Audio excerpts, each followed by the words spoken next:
No Memórias à União, a presença da primeira mulher que foi superintendente de A União, uma colega do curso de comunicação e que hoje está aqui com a gente para conversar sobre a história dela, que cabe muito bem aqui no Memórias à União.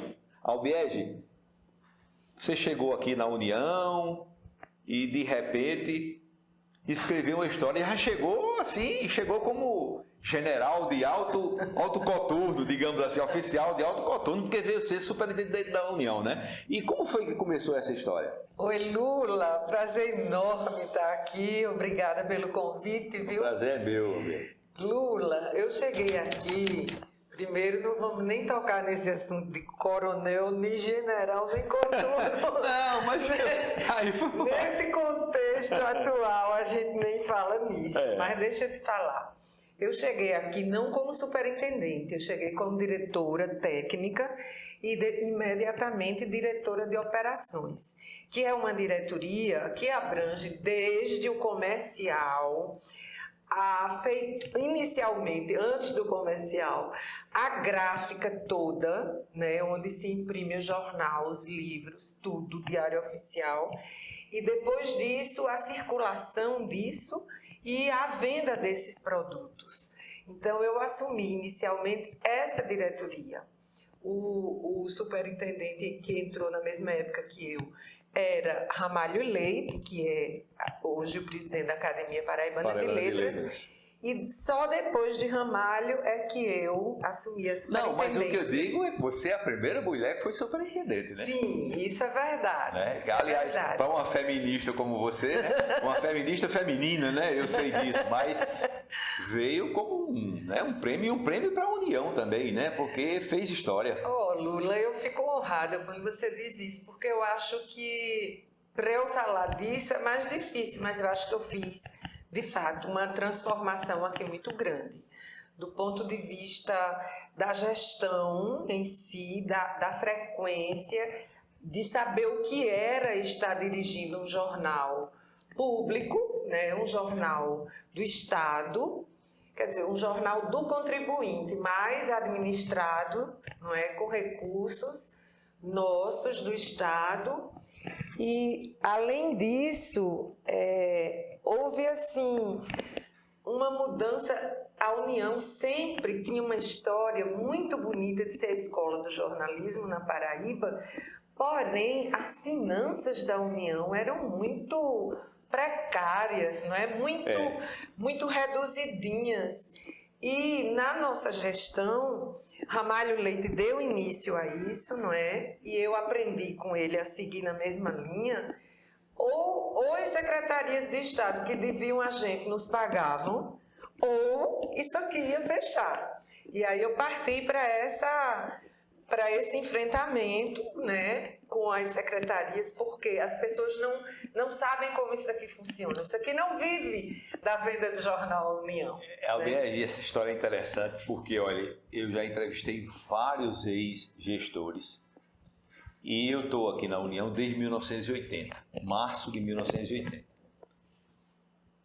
E sempre houve esse diagnóstico de que o próprio Estado, dos seus diversos órgãos, não contribuíam para que a União sobrevivesse. Tanto é que a União foi companhia, empresa pública, né? Quando eu entrei era assim, a gente assinava a carteira, depois passou a ser superintendência, né? Sempre procurando encontrar uma solução por causa desse imbróglio.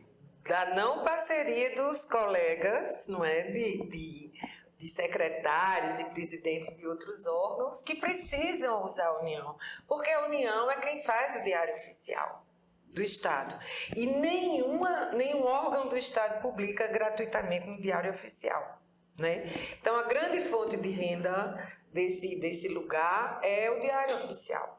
As prefeituras todas da Paraíba precisam publicar, as empresas privadas precisam publicar os seus balanços anuais no Diário Oficial do Estado. E isso tem um custo, né? E isso tem um custo. Pois é, tem papel, tem tinta. Tem papel, tem tinta, tem empregado, tem energia elétrica, tem manutenção de máquina, tem compra de máquina, que aí é uma coisa que eu quero falar sobre. Com certeza, a gente vai tocar nesse assunto. Mas você veja, e E o que eu acho interessante é o seguinte, que o Estado tem consciência de que precisa arrecadar, porque o Estado não produz, né? Ele arrecada de quem produz. Mas na hora de contribuir para a sobrevivência de um órgão dele, sempre foi uma preocupação. Olha, Gonzaga esteve aqui e falou nisso, Zélio falou nisso, Ramalho falou nisso, Rui Leitão falou nisso, Deoclésio Moura, Carlos Vieira, que eu acho que é o mais velho ex-superintendente, entendeu? Foi o cara da Cotrel, que comprou a Cotrel, que instalou a Cotrel. E sempre eles falavam que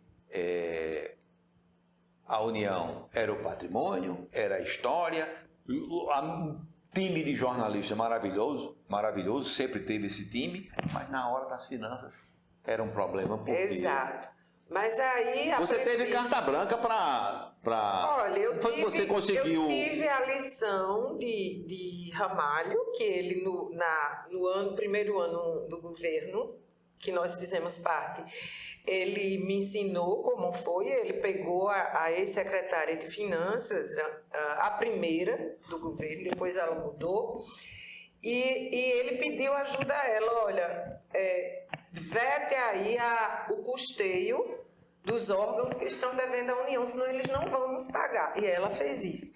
Então, quando chegou a minha vez de ser superintendente, eu fui nessa linha, né? Essa canoa é boa, né? Essa canoa é boa. Quando eu vi que começaram a pagar e que o saldo da gente deu um salto positivo, bacana, aí eu pensei na reforma da gráfica. Porque quando nós chegamos aqui, você que está aqui desde 80, lembra, nem a gráfica era climatizada. Aqui, os funcionários, os gráficos, eles davam realmente o suor do trabalho. Eles pingavam de suor, porque não era climatizada. Ramalho climatizou. E quando chegou minha vez, eu disse, vamos modernizar o maquinário. Teve essa iniciativa.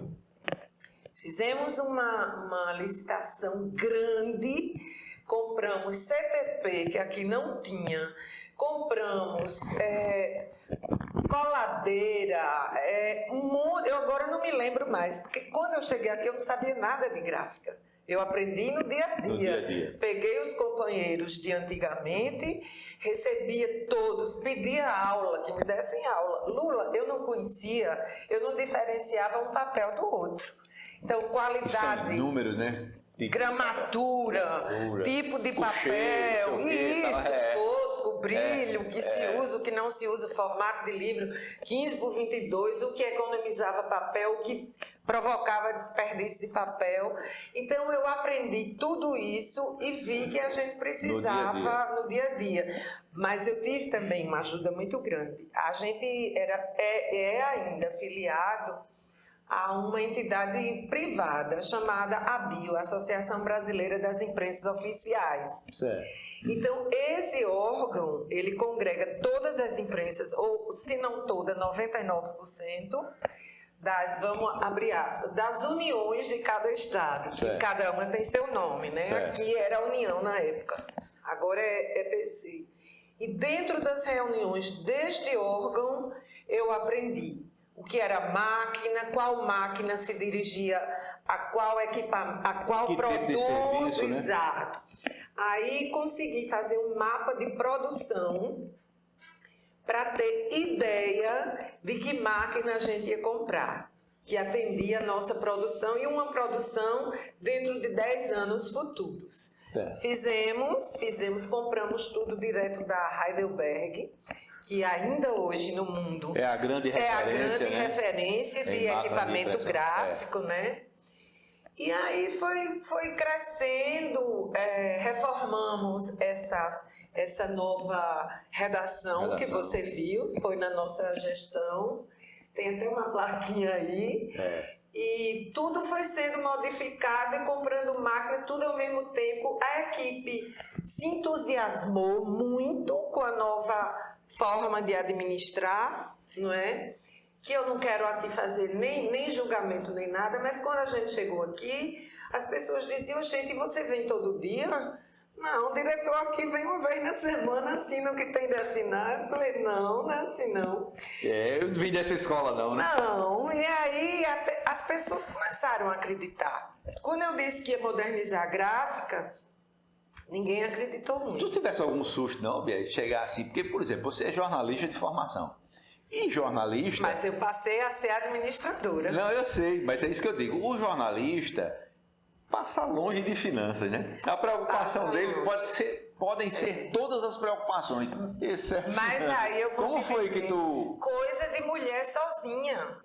Eu administro minha casa há muitos anos, né? Eu eduquei uma filha sozinha.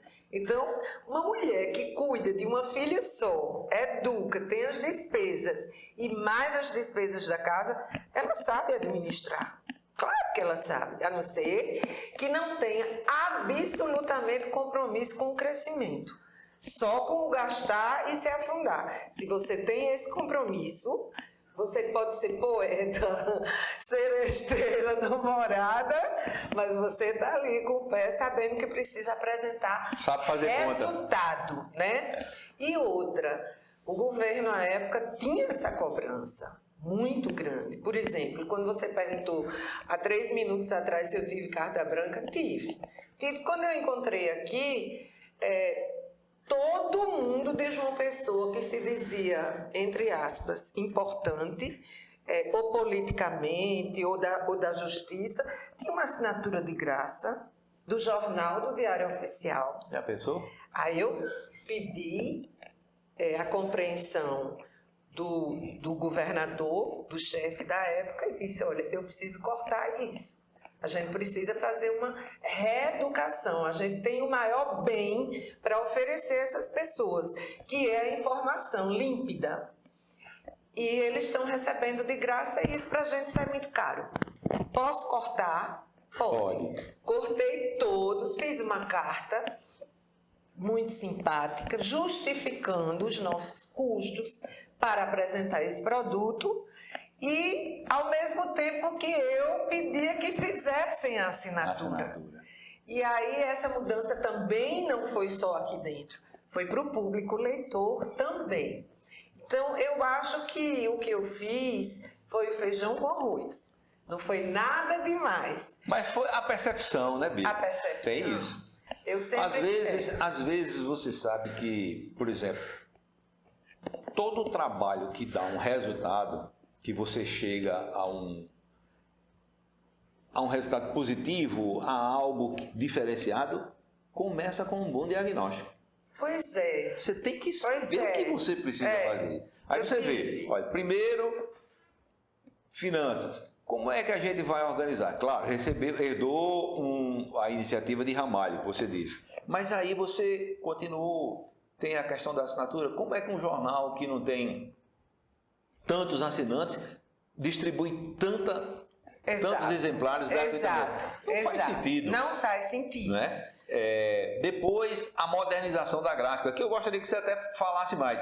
Você não se preocupou exclusivamente com a modernização da máquina do jornal, mas com as máquinas da gráfica também. Sim, claro, porque aí eu vi a capacidade, o potencial que isso aqui tinha para se tornar uma gráfica disputando no mercado, né? A gente tinha o melhor preço, não sei hoje, mas centímetro por coluna de todos os estados do Nordeste, a Paraíba era quem tinha o melhor preço.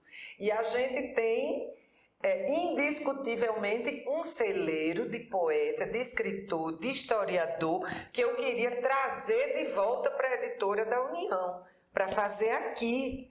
E aí tinha que oferecer o serviço, por exemplo, de coladeira, de cortadeira, das coisas todas computadorizadas, modernizadas. Você pegou uma parte que estava antiquada, né? Demais. Só você falou aí na CTP, basta isso para a gente imaginar, né? Eu comprei a CTP. E isso para mim foi uma coisa fundamental. Porque a CTP, para quem não sabe o que é o equipamento que depois dela é que começa a parte analógica hoje da impressão. E a CTP, ela anulou aquela história daquele funcionário que ficava ali em cima no retoque, ajeitando, negativo, não sei o que, aquele negócio. Menina, corrigindo acabou, aqueles errinhos. tudo entrou na máquina e saiu gravada a chapa pronta direto para para a Contrel. E outra coisa, né? Tudo no computador. E reformei a Contrel.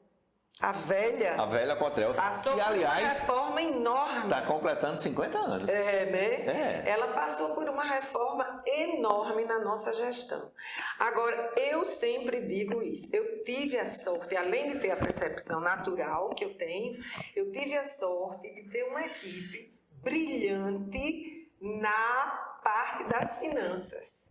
Sabe? Peguei umas pessoas maravilhosas. Aquelas pessoas que são escrupulosas com dinheiro, né? Peraí. Não. Escrupulosíssimas. Tá aqui, tem um centavo fora, enquanto eu não achar ele... O jurídico e o financeiro, né? Eu peguei Josiane Porto, faço questão de citar, acho que é até hoje a coordenadora do setor jurídico. E Amanda, que hoje é a diretora financeira. Quando eu cheguei, era uma estagiária. E aí eu nomeei para ser a gerente quando terminou o estágio dela, e ela já de curso concluído, eu nomeei gerente financeira. Essas duas pessoas que já comandavam as equipes delas foram fundamentais. Eu tinha segurança em cada passo que eu ia dar. Do ponto de vista jurídico, sobretudo, né? E também, dinheiro público, né? Não é nosso, né? Pois é. É de todos nós, Exato. Né? Dinheiro de imposto. Exato. Ô, Bia, e como foi que você recebeu o desafio? Porque eu volto a uma parte da pergunta anterior. Você era jornalista de formação, trabalhava com jornalismo, aí de repente você recebeu o desafio da gestão e você... Assim, na hora que você recebeu o convite, você pensou, disse, eu estou preparada, eu vou ter... Como é que eu vou me virar nos 30? Como é que eu vou dar as minhas soluções? Como é que eu vou encontrar os saltos necessários para tocar um desafio dessa magnitude, pelo qual eu nunca tinha passado? Porque você mesmo disse, não sabia nada de gráfica. Nada. Não sabia nem como era o papel, que isso aqui é papel jornal, que é importado, que vem da Finlândia, do Chile, da África. Não sabia nada. E aí? Aí eu disse, como eu te disse, como foi que eu recebi o convite? Eu recebi primeiro com muito orgulho, porque eu vinha de uma luta para eleger aquele governador há muitos anos, né? A minha luta, peguei ele ainda no tempo de vereador. Então foi um prêmio, mas eu não achei que eu não seria capaz. Nenhum momento eu não achei. Achou que era um desafio e que achei que era para isso mesmo, que ele confiava e que eu teria que mostrar também que ele poderia, que ele estava certo. Que aquela confiança seria retribuída, né? Agora, isso foi só esse dia que eu pensei. Falei, puxa, que legal, né? Vou ter uma oportunidade de não só escrever, mas agora escrever uma história, né? A minha como um profissional e mexer um pouco na história, contribuir um pouco para a história da União. E não pensei mais, Lula. Comecei a trabalhar e a conhecer a fundo todos os dias. Lula, todos os dias eu passava no mínimo 40 minutos na gráfica. Olhando, observando, perguntando como é que isso funciona. E agora? Vai para onde? Qual é o passo? Depois de grampear aqui, faz o quê, né? Não, eu fiz tudo isso durante muito tempo. Muito tempo. E a gráfica cheia de profissionais de altíssima qualidade, que a gráfica da União é uma referência. Exatamente. Ainda hoje, né, pra você ver. Então, assim... Sempre foi, porque quando eu entrei aqui, qual era a referência? Você queria um artista gráfico, era Milton Nóbrega. Pois é. Você queria um artista gráfico plástico, você tinha Tônio, você tinha Naldo, né? Você queria uma pessoa que lidasse com as cores, você tinha Domício Córdoba, né? E por aí, e ainda hoje você vê, tem Newton Tavares, tem Naldo que contou aqui, Domingos Sábio, quer dizer, pessoas que dominam essa arte de uma maneira, né, exímia. E aí, Lula, eu não pensei mais, eu falei, poxa, eu estou tendo uma oportunidade, eu vou ver se eu aproveito da melhor maneira possível. Desafio feito, desafio aceito. Aceito, e aí deu tudo certo, claro que houve dificuldade aqui dentro, seríssima. Houve questões que a gente não vai detalhar, mas eu precisei fazer uma exoneração praticamente em massa, durante a máquina andando, as reformas acontecendo e eu tomando conhecimento de algumas coisas. Como dizem na Fórmula 1, trocar o pneu com o carro andando. Isso, foram 8 de uma vez, assim, encargos que eram importantes, né? Pra máquina andar. Tipo assim, quem vai fazer? Vai chegar alguém que faz. Mas isso aí, porque você diagnosticou a necessidade de modernizar ou porque não. Era, por exemplo, comportamentos que não se adequavam mais à realidade que eu estava implantando, entendeu? Entendi. Descuido, relapso, pouco compromisso ou zero compromisso. Infelizmente, a gente enfrenta essas coisas, né? Aí você diz assim, nem fui eu só fiz assinar o ato, mas as pessoas escolheram não continuar. Porque na hora que você não abraça a mudança, você está escolhendo não continuar. Sempre que não dá, né? Não é mais ali. Aí aquela questão de antigamente, não, deixa aí, comigo não ficava. Porque eu queria que tivesse uma adesão, porque senão, Lula, você sabe como é. 1, 2, 3... 4, 5 mil. Entende como é?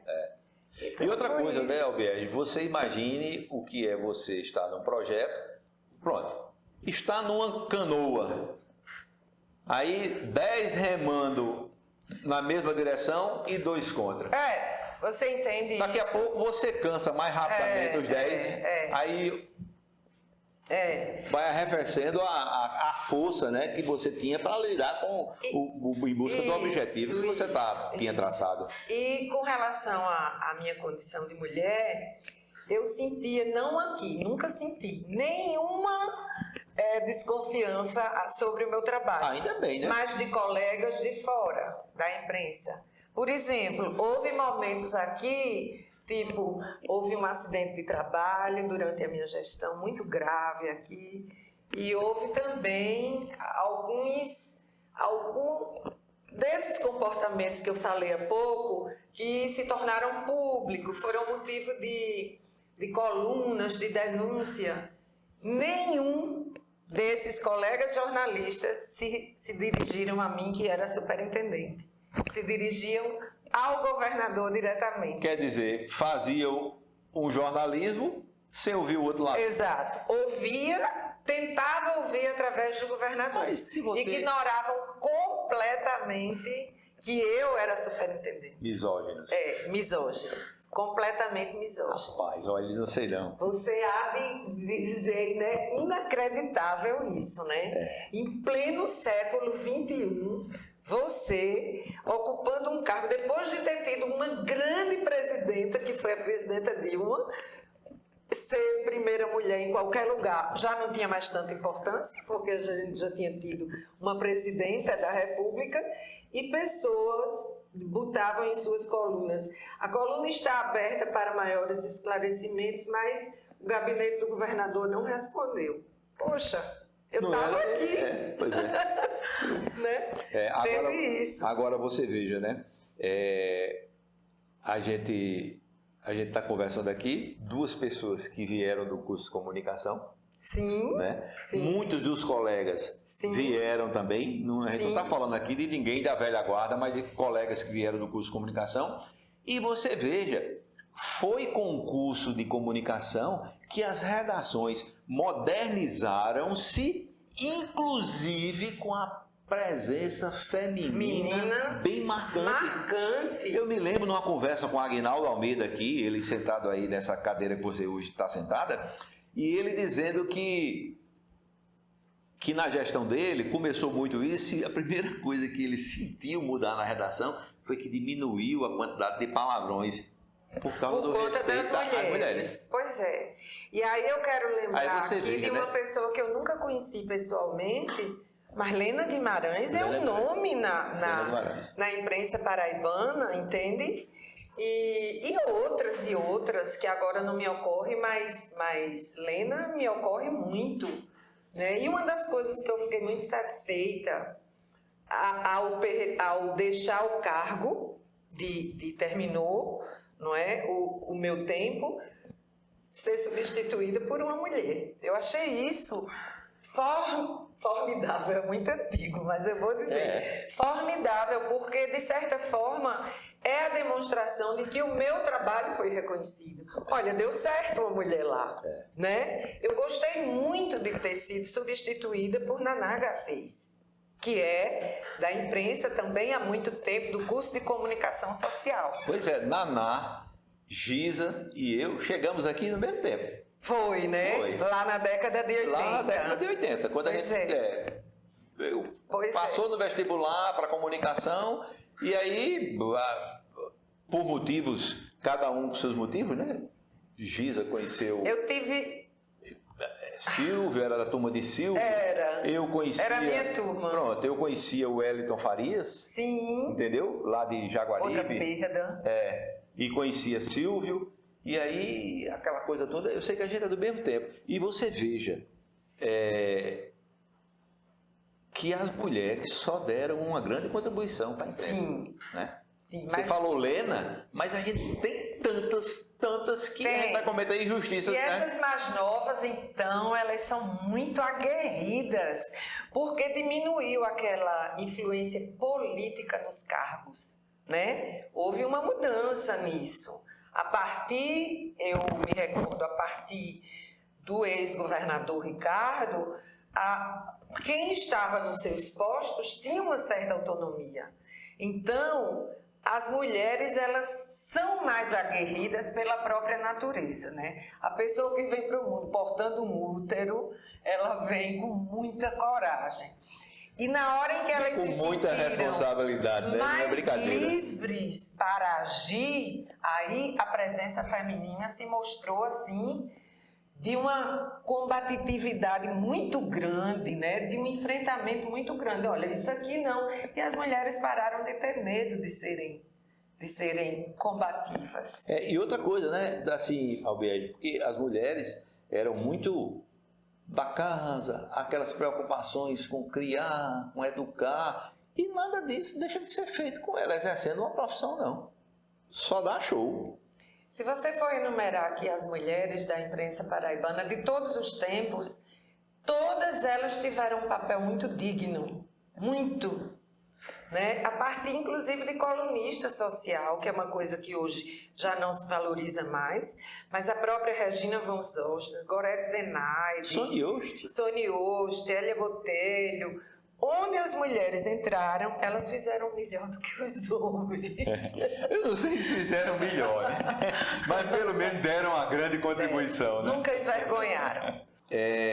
Quando você chegou na União, você estava fazendo o que antes, quando foi convidado? Você participou da campanha de Ricardo? Eu fui... Porque eu me lembro, nós fomos colegas na TV Cabo Branco, certo? Certo. E... Aí eu fui para o Espaço Cultural. Ah, tá. Você tinha Eu fui para a assessoria de imprensa do Espaço Cultural.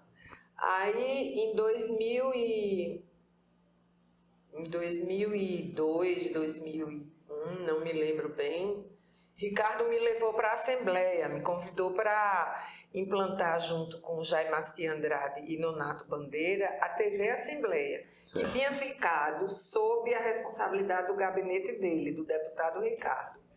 De lá eu fui para a prefeitura com ele, da prefeitura eu vim para o governo com ele. Quanto tempo você passou na União? 8 anos, desde a primeira diretoria? Desde os 8 anos de Ricardo eu passei aqui. E os 6 de prefeitura com ele. Foi, né?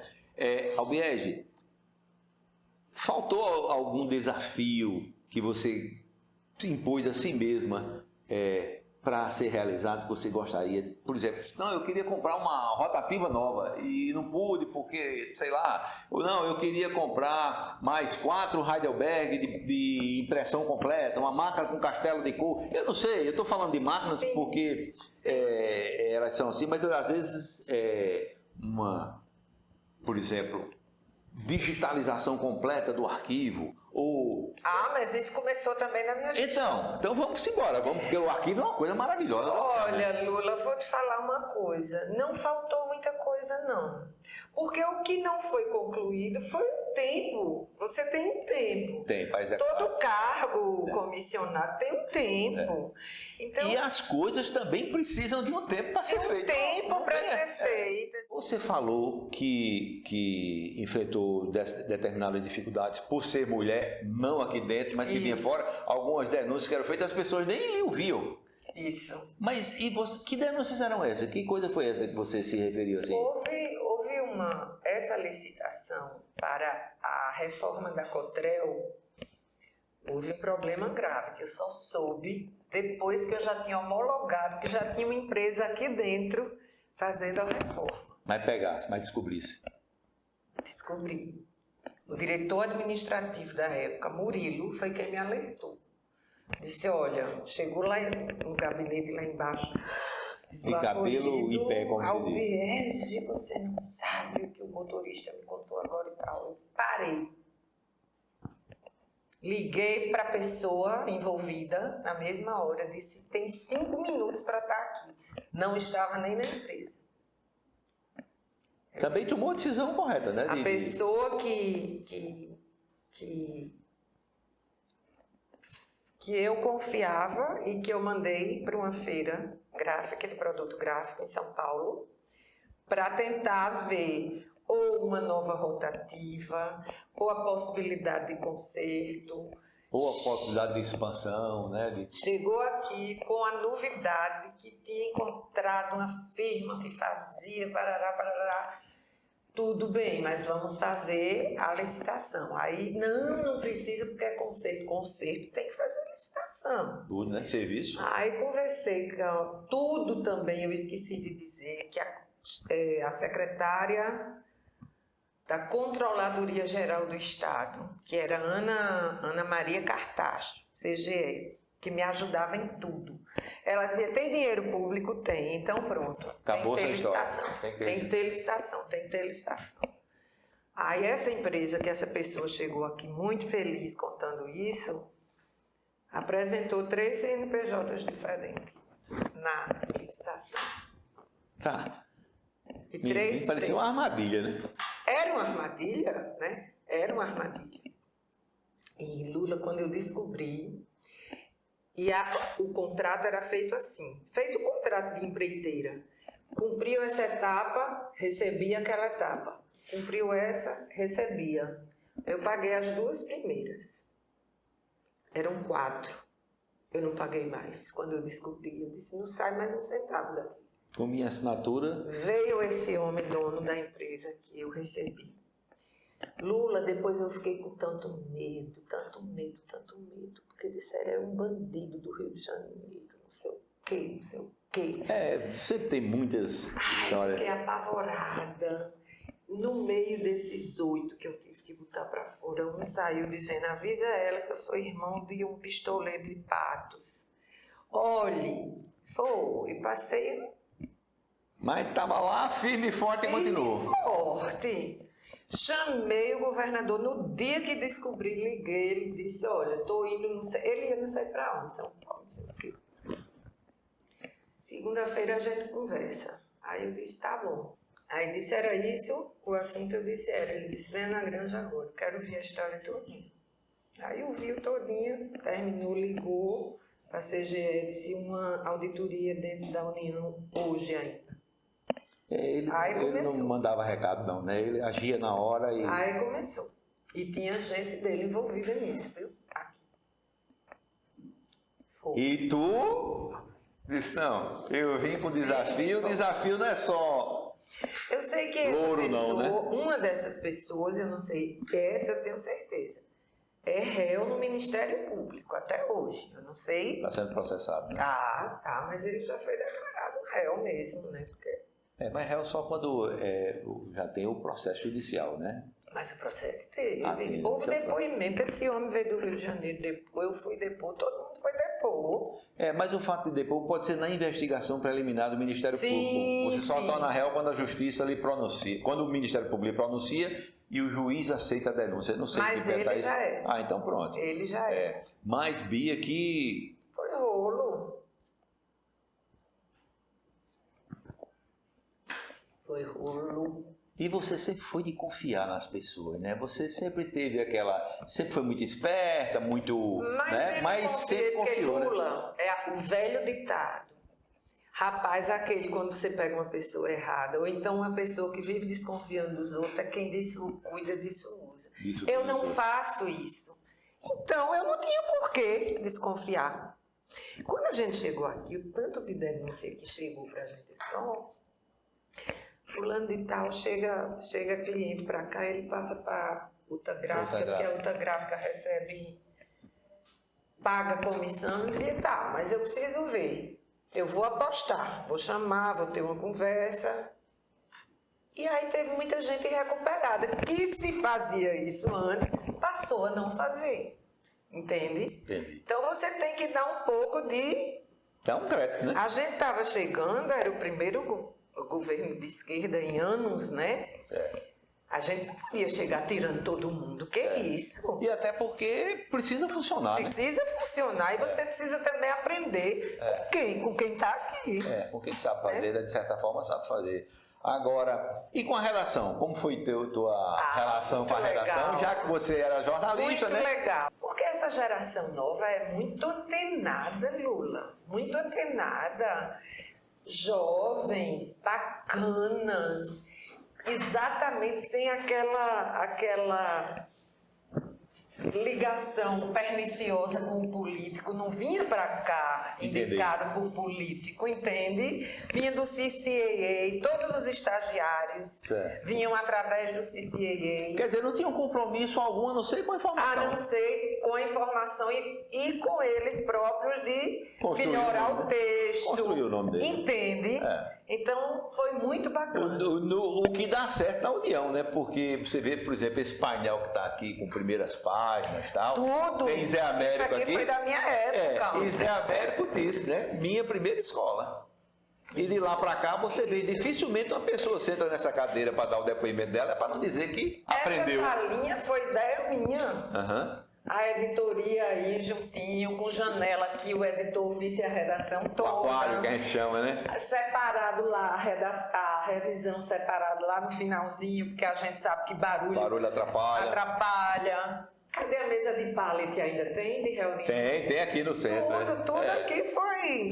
Tudo foi do nosso tempo. Olha aí. Entendeu? Agora, Albiege, e para você própria, como foi o aprendizado com a redação, com lidar com esse patrimônio? Isso é uma história de 131 anos, né? Você tem não apenas o fazer jornal, mas tem um arquivo maravilhoso.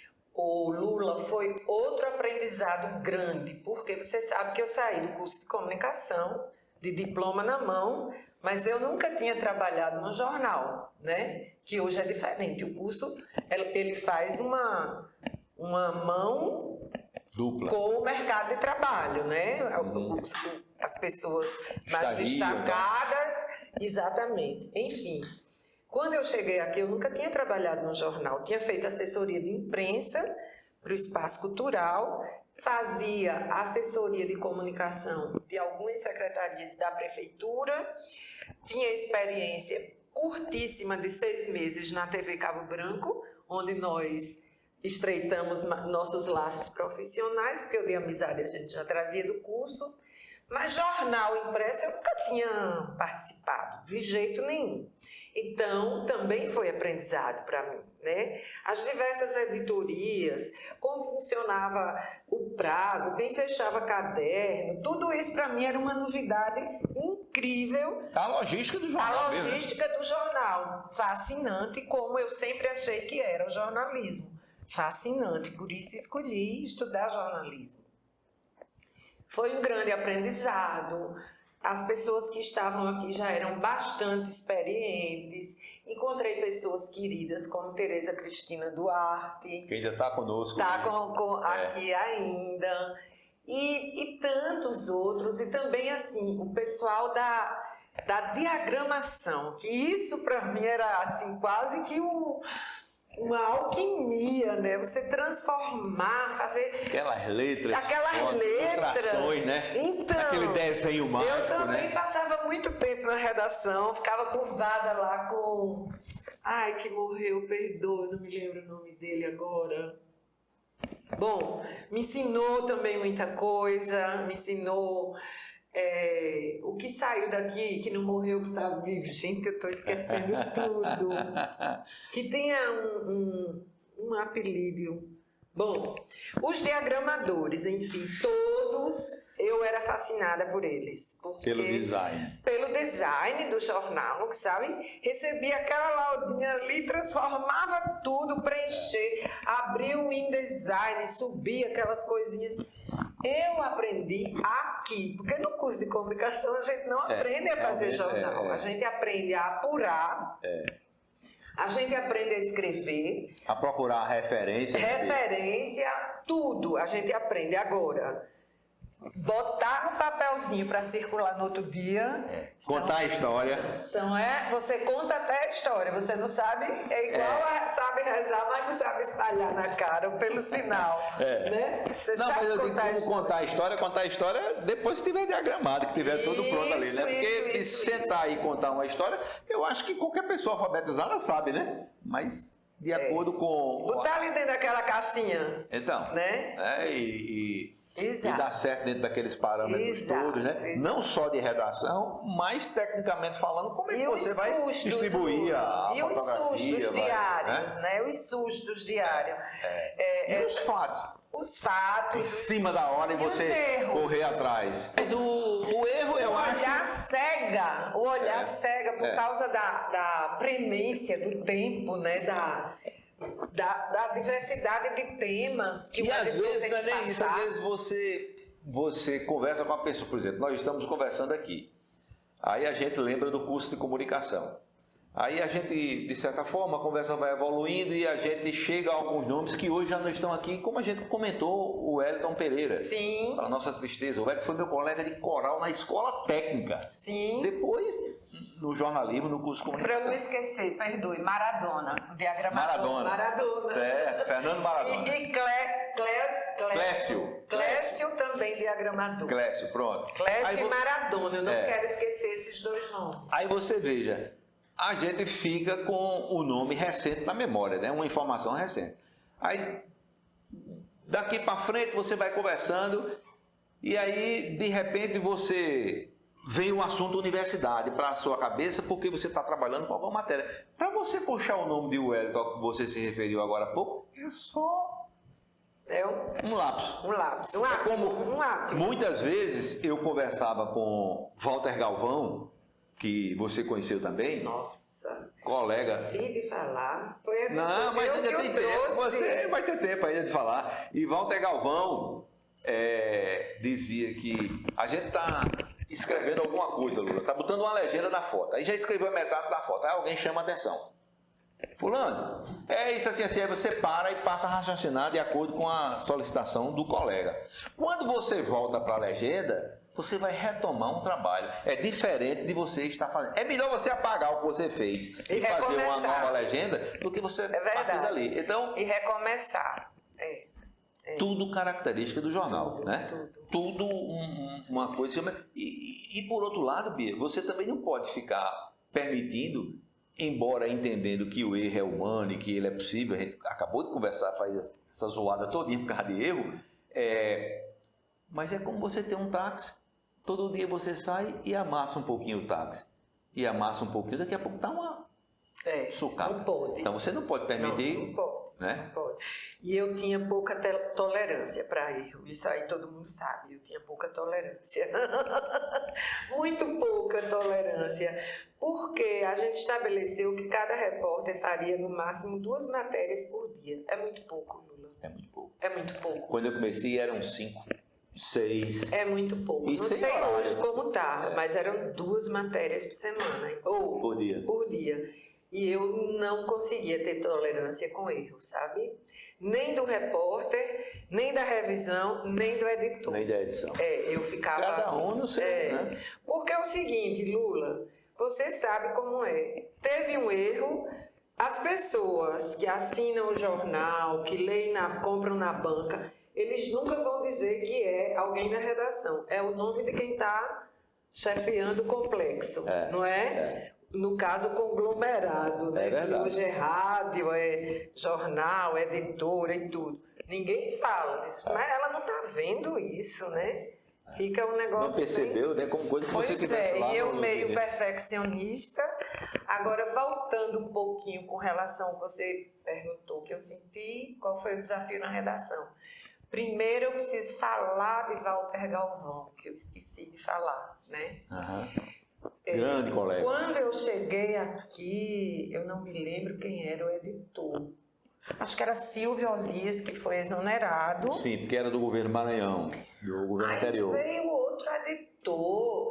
Era Bete Torres. Bete Torres, que foi o primeiro ano. Depois, quando eu assumi, não era mais Bete Torres. Era William Costa. William Costa, que hoje é diretor técnico. Mas aí eu quis trocar. Eu quis trocar porque eu quis trocar. Não? O William é muito bom texto, mas o ritmo, eu queria alguém de mais ritmo e mais parecido sangue, com o seu, né? Parecido com o meu. Aí eu fiquei sabendo que Walter Galvão tinha saído do Correio. Aí Ricardo Coutinho eu tinha manifestado a ele a vontade de trocar o editor, e ele disse, por quem? Eu digo, não sei, mas eu estou perguntando se eu posso procurar, né? Aí ele tinha falado não sei quem, que eu já não me lembro de verdade. Eu falei, não, essa pessoa eu não gostaria de trabalhar com ela. Aí ele disse, então, veja aí. Fica à vontade aí. Aí quando eu soube de Galvão, aí eu me comuniquei novamente com quem podia me autorizar. Aí ele mesmo se animou, disse, passe o contato dele para mim que eu vou fazer o convite. Aí deu certo. E aí eu tinha uma amizade com Walter da final da década de 80, por aí, 80 e poucos, né? Eu não era mãe ainda. E nós tivemos uma amizade muito bacana. Depois a gente ficou distante, tomamos outro rumo, né? E eu reencontro Walter para uma amizade que se solidificou aqui nesses poucos anos. Walter era um editor que chegava no jornal às 7h30 da manhã e eu chegava às 8h, pontualmente.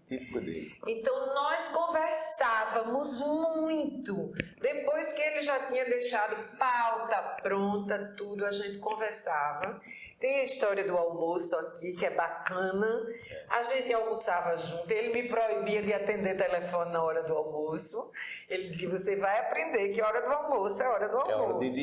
Uma hora sua, né? Exclusiva. Estabelecemos uma confiança mútua, né? Que foi muito além do profissional, assim... O homem, o pai de Clarice, o marido de Jória, eu, a mãe de Laura e Clarice, com a mesma idade. A gente discutia muito essas coisas da educação. E ele parecia uma mãe, né? Walter era um cara de uma sensibilidade muito feminina grande, extrema. Então, essa experiência também... Eu tive muito boas experiências aqui, graças aos mais experientes do que eu. Entende? E eu acho que essa passagem de Galvão na sua gestão foi a segunda ou a terceira passagem dele pela União. Ele sempre teve contato, porque eu me lembro que nos anos 80, quando eu comecei aqui na União, eu acho que Galvão, foi Aguinaldo que levou o Galvão para ser secretário de redação, o chefe de reportagem, e depois Galvão foi editor do jornal, substituindo o próprio Aguinaldo. O próprio Aguinaldo, né? Eu acho. A minha primeira passagem pela União foi muito rápida, mas eu acho que você lembra. A União, não teve um tempo em Jaguaribe, na rua que você morava? Teve, exatamente, Terminou minha licença maternidade e Aguinaldo era o diretor técnico. E eu passei uns meses sendo secretária da diretoria técnica, lá naquele endereço de Jaguaribe. Porque a gente ficou amigo na época, porque Naná e eu estivemos grávidas na mesma época, tanto que a menina dela nasceu no dia 8 de março e a minha nasceu no dia 13. do mesmo ano. 5 dias depois. E era um grupo, Marcos Tavares, Ana Lídia, eu, o pai da minha filha, Naná e Aguinaldo. A gente sempre estava se reunindo. E aí, logo depois que terminou minha licença gestante, Aguinaldo disse, vamos trabalhar comigo na União. Eu já era funcionária do Estado e fiquei lá à disposição. Então, quando eu vim para a União, eu tinha tido uma breve passagem. Já tinha tido a primeira aula. Tinha tido a primeira aula. A aula magna, digamos assim, né? Vamos aqui aprender e tal coisa. Isso. Você tocou esse projeto de modernização, você falou, mas eu vou voltar a tocar no assunto que você passou assim, passando, eu já toquei 2 vezes, você não se aprofundou, porque se entusiasmou com a resposta com outra coisa, que foi o arquivo. Você disse que a digitalização começou no seu arquivo, que é algo maravilhoso, né? Maravilhoso. Eu tenho a impressão que nenhum arquivo daqui da Paraíba é tão antigo quanto o da União. Assim. Não, parece que não, porque todo mundo recorre, né? Eu vejo hoje em dia, diariamente, Sérgio Botelho escreve as histórias da Paraíba do Norte e tudo é aqui. Os arquivos ou é no Departamento de Arquitetura, quando se trata de casarão, ou fatos é aqui. São fotos da União, pesquisa que ele faz na União. Eu acredito que esse acervo aqui é o mais completo da Paraíba. A gente, inclusive, quando começou a digitalizar, mandou buscar alguma parte que estava no espaço cultural, que não tinha muito sentido de estar lá. Sim. Ele deveria estar aqui, entendeu? Eu sei que aqui foram construídas umas caixas de madeira para que os jornais fossem levados para Recife dentro dessas caixas, com cadeado, com uma pessoa de confiança para levar e para buscar, porque começou essa digitalização na CEP, Companhia Editora de Pernambuco, que é a imprensa oficial de Pernambuco. Mas aí eu tinha muito medo. Imagina um acidente de carro. Um carro caiu, virou, explodiu, pegou fogo. Tu imagina o acervo se perder. E aí a gente fez, quando terminou a licitação e o contrato com a CEP, nós fizemos uma nova licitação, já com a exigência de que a coisa fosse feita aqui dentro. Aqui dentro. Para poder... O manuseio, o manejo, tudo aqui dentro mesmo. Redução de dano total, entendeu? Porque é sair da salinha para uma sala aqui dentro mesmo, para ser contígua, como se diz, né? Exato, uma sala contígua. Para evitar ter o transporte, né? A manipulação por outras pessoas e tal. Agora, eu confesso, Lula, que ultimamente eu não tenho acessado, não sei como é que está a atualização disso. Você sabe dizer, não? Não, tá uma beleza. Tá uma beleza, né? E me parece que com a pandemia, eu acho que o processo de digitalização foi suspenso. Porque é aquela coisa, né? As pessoas não... Sim. Todo mundo trabalhando meio que remotamente, pouquíssimas pessoas ali. Mas, recentemente, eu não estou informado oficialmente, mas eu acho que a funcionária que trabalha no arquivo, a Ana Flor, me disse que o processo de digitalização estava sendo retomado. Lula, você me lembrou uma coisa muito importante. O jornal em Braille foi Walter Galvão e eu. Também teve essa... A ideia foi de Galvão. E aí eu disse, Galvão, e como é isso? Ele disse, não, a gente vai ter que ter, imprime na FUNAD. Eu falei, não, a gente compra uma impressora. Compramos a impressora em Braille. Primeiro eu fui às tratativas na FUNAD, né? Claro. Com Simone, ver a possibilidade de ter pessoal de lá, cegos, né? Porque não são deficientes visuais, são cegos. Certo. Quem poderia vir para cá fazer essa... Porque a gente precisa de um profissional privado da visão, para poder ele... quem vai ter a sensibilidade e o conhecimento necessários, né, para... E aí nós tivemos 2 estudantes de jornalismo, um com visão e outro sem visão completa, e foi uma experiência linda, humana, inclusiva, que eu acho que no Brasil não tinha outro jornal impresso para cegos. E aí a gente pegou, como a gente já estava num caixa robusto, aí essas assinaturas nós não cobrávamos. Pegávamos a relação de quem tinha interesse lá na FUNAD, os cadastrados, e a gente mandava deixar em casa. Porque era uma edição mensal. Não, e aí, Alberge, tinha um componente diferente do componente completamente. Custo, que você tem que cobrir para a empresa funcionar. Tem um componente social. Aí o investimento foi uma impressora em braille e 2 funcionários que estavam aqui com um contrato de prestação de serviço e super aceito, tornado quase que legal, sem concurso, porque não é fácil você ter funcionário privado da visão. Então, já foi uma iniciativa muito inclusiva, muito moderna. A professora Joana Bellarmino veio na inauguração e ela disse uma coisa que eu nunca esqueci. Embora você tenha, Luiz Carlos, todo o aparato tecnológico atual, e que permite que uma pessoa privada da visão totalmente, ela leia através dos dispositivos no computador, um cego só é alfabetizado pelo método Braille. Então isso jamais deixará de existir, porque um cego não se alfabetiza fora do método Braille. Você veja, o teclado pode até ter mas se ele não tiver sido alfabetizado, nada. Não vai dar e ela lembrou isso aqui na inauguração. Ela disse, isso é uma iniciativa fantástica, porque o Braille não é uma coisa desusada, é o único método que existe para se alfabetizar uma pessoa privada da visão. Porque para quem vê, você vê, tem criança que se alfabetiza já usando o teclado. Mas o cego precisa daquelas protuberânciazinhas, né? As saliências, né? Para indicar ele o que é que está ali. E essa ideia me foi apresentada por Walter Galvão. Outra coisa nova que também foi na nossa gestão, a sessão memorial para tratar da morte, temas da morte. Jorge Rezende estava aqui hoje, e foi conversar comigo e disse, olha, ele brinca comigo até hoje, se a senhora não gostar, não tenha medo de me negar, eu já levei muito não, porque o povo não quer tratar dessa questão, as pessoas têm preconceito com a morte. Quando eu entendi o projeto, eu disse, vamos fazer, e o nome memorial fui eu que dei. Para não ser uma coisa... Memorial é uma coisa viva, né? É uma coisa viva. Pelo menos uma lembrança viva, né? E aí começou, não sei também hoje, mas eram matérias importantes, tipo... doação de órgãos, como é que deve ser e tal, aquela coisa toda, fora o obituáriozinho que tinha que ter diariamente. Né? Exato. Aí foram duas coisas que o jornal não tinha e que a gente acrescentou.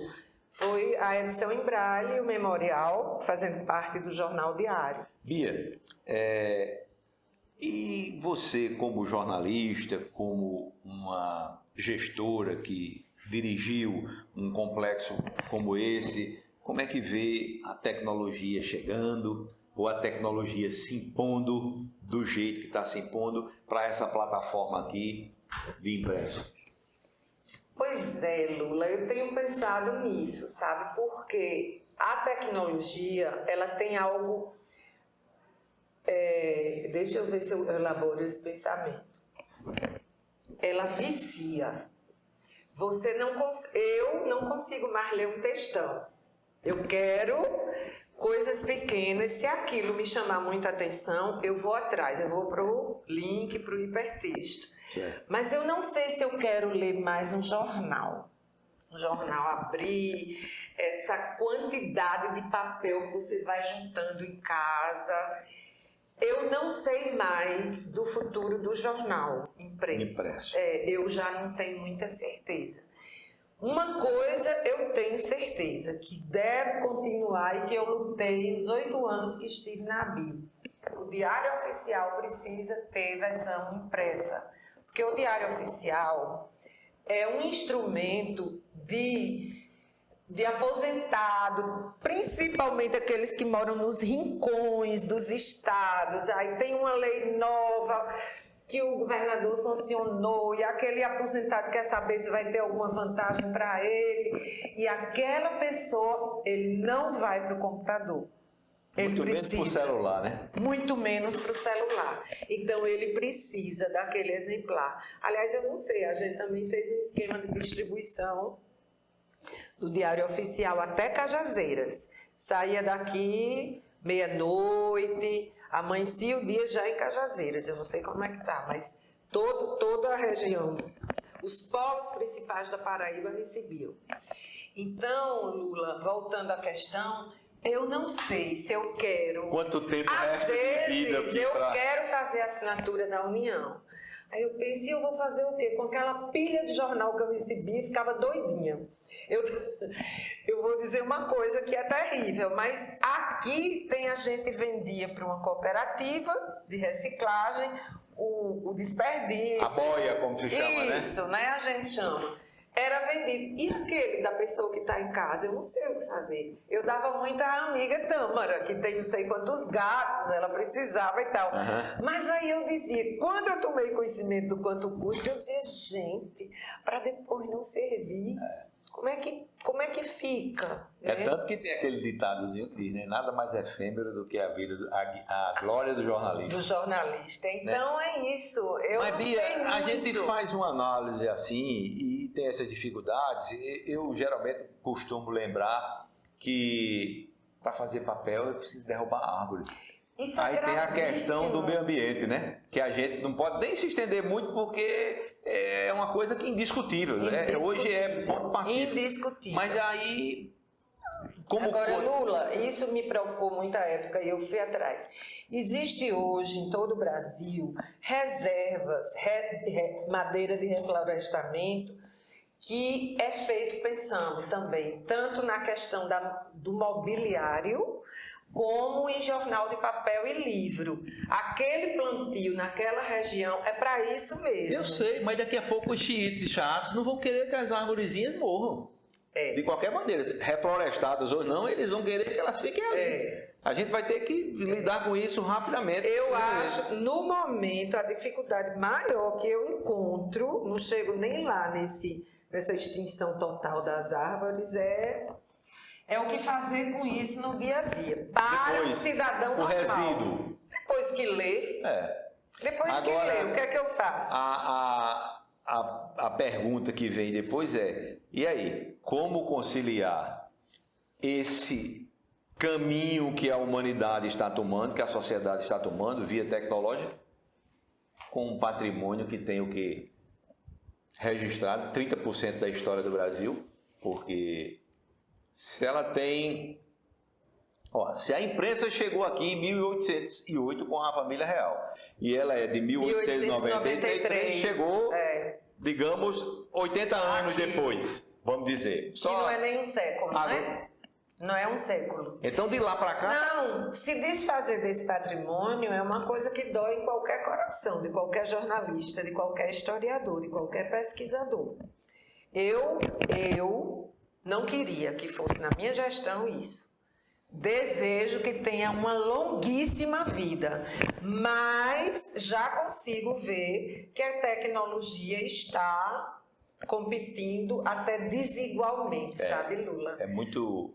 É uma competição desigual. Ela é, como se diz assim, impiedosa com a tecnologia anterior. Impiedosa. Né? Ela é massacrante. Ela chegou... Escritura. É o rolo compressor.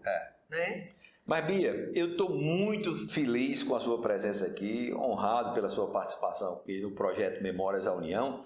E eu sempre faço essa pergunta no final, que é o seguinte: esqueci de alguma coisa? Você tinha algum tema que você gostaria de desenvolver? Lula, Que eu acho que tocamos nas coisas mais importantes. Não abordei? Feliz porque essa passagem da minha vida é uma passagem que me orgulha muito, sabe? Me orgulha, confirma que eu tinha que ter feito jornalismo para ter esse amor por esse lugar aqui, que eu continuo muito apaixonada pela União, pelo produto, sabe? Aprendi a amar os livros mais ainda aqui, porque acompanhei a feitura de livro. Todo o processo. Todo o processo, entendeu, Lula? Eu acho que não esqueci nada, não. Se esqueci, Me perdoe, mas eu acho que o mais importante, você me perguntou e eu não esqueci os grandes nomes que me ajudaram aqui, me ajudaram muito. Foi uma troca, sabe? Aquela troca perfeita. Eu me dei muito e eu recebi muito. Não ficou vazio para ninguém. Eu tenho certeza. Devo ter cometido um ou outro excesso. Injustiça nunca. Eu posso ter cometido excesso. Alguma punição mais severa. Afinal de contas, você é humana, né, amiga? E eu tinha, à época, já eram 120 ou 130 funcionários, tinha negócio de sucursal no interior, era muito problema. Então, em algum momento, eu cometi excesso. Mas em defesa do patrimônio. Nunca para diminuir ou me mostrar irresponsável diante de uma riqueza que é o Jornal União. Então, Bia, muito obrigado pela sua presença aqui no Memórias da União. E a você que nos dá a sua audiência, o nosso muito obrigado e até a próxima edição.